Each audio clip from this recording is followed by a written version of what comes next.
On Thursday morning, Rupert Rennie was still holding on to the cutlass he says saved his life and business from the rampage of the robbers the day before. Rennie says two suspicious-looking men entered his shop on Wednesday about 5 p.m. while he was cleaning up.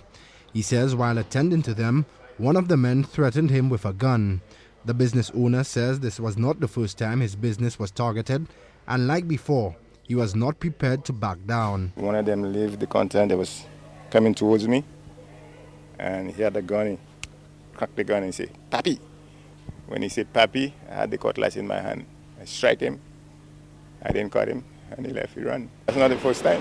So before somebody came out after me with a gun behind my head, I didn't have nothing, and I still sent my hand after him. So I'm not afraid of guns. But the Vanna office of the National Fair Trade Organization was not so lucky. When the gunmen stormed the business place, they robbed the office attendant of her belongings.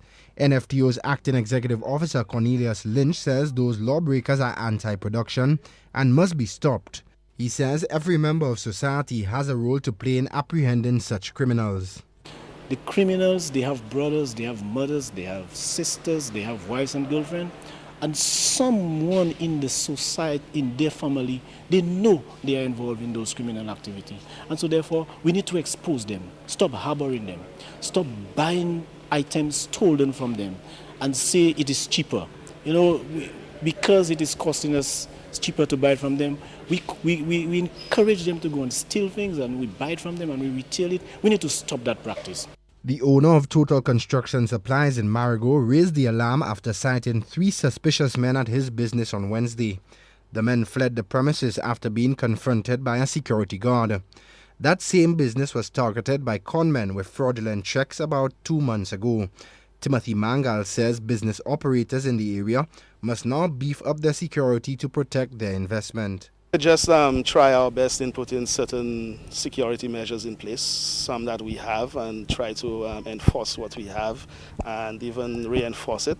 And of course hope that the necessary law enforcement could be of assistance to us whenever these things happen. Quite pleased that they responded very quickly to Mr. Milo yesterday, and hoping that this could continue and we could be successful in this regard.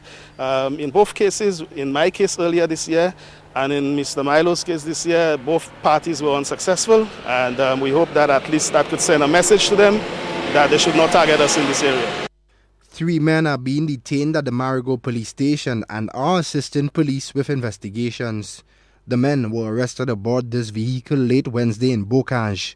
The business owners in Vanna, Marigot and Roseau say they are concerned about the number of suspicious-looking people seen wandering in the areas recently.